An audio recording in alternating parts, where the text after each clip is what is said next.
தங்க நகைகள் மீது விதிக்கப்பட்டுள்ள கலால் வரியை திரும்ப பெறாவிட்டால் தொடர் போராட்டத்தில் ஈடுபடப் போவதாக விழுப்புரம் மாவட்ட பொற்கொள்ளர்கள் தெரிவித்துள்ளனர்.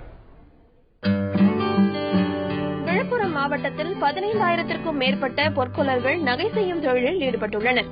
இந்த நிலையில் தங்க நகைகள் மீது போடப்பட்டுள்ள கலால் வரி காரணமாக நகை செய்யும் தொழில் கடுமையாக பாதிக்கப்பட்டுள்ளதாக பொற்கொள்ளர்கள் கவலை தெரிவித்துள்ளனர். மேலும் இத்தொழிலில் நஷ்டம் ஏற்பட்டதால் கூலி தொழிலுக்கு செல்லும் அவலமும் இவர்களுக்கு ஏற்பட்டுள்ளது. எங்க வீட்டுக்கார கூட சேர்ந்து நான் ஜிமிக்கு வேலை, டப்ஸ் எல்லாம் செய்வேன். ஒரு 6 வருஷம் முன்னாடி நாங்க சொந்தமா முதல் போட்டு நல்லா வேலை செஞ்சிருந்தோம். அதுக்கப்புறம் விலையெல்லாம் நல்லா ஏற ஆரம்பிச்சிச்சு. அதுக்கப்புறம் வேலை குறைஞ்சிக்கிட்டே இருந்துச்சு. அதிகப்படியா விலை ஏற்ற உடனே சுத்தமா வேலையெல்லாம் போயிடுச்சு. இன்னைக்கு சொந்தமா முதல் போற நிலைமையிலும் இல்ல, கடன் வாங்கி செய்யற நிலைமையிலும் இல்ல. அதனால எங்க வீட்டுக்கார கூலி வேலைக்கு போறாரு.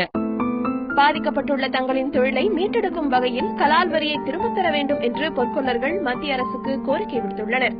மத்திய அரசு கலால் வரியை திரும்பப் பெறாத பட்சத்தில் போராட்டத்தில் ஈடுபட போவதாகவும் அவர்கள் கூறியுள்ளனர்.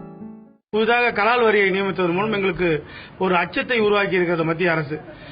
கலால் வரியை கொண்டு வருவதன் மூலம் தொழில் செய்து கொண்டிருக்கிற பொற்கொள்ளர்கள் எந்த நேரமும் ஒரு அச்சத்தில் இருக்க வேண்டிய சூழல் ஏற்படுகிறது. அரசு இந்த கலால் வரியை 1% பின்னெடுக்க வேண்டும் என்று நகை தொழிலாளர் சார்பாக கேட்டுக்கொள்கிறோம்.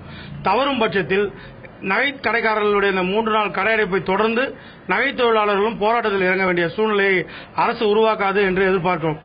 நகைக்கடை உரிமையாளர்கள் மற்றும் வியாபாரிகள் வேலைநிறுத்த போராட்டத்தில் ஈடுபட்ட நிலையில் பொற்கொள்ளர்கள் போராட்டத்தில் ஈடுபட போவதாக அறிவித்துள்ளது குறிப்பிடத்தக்கது.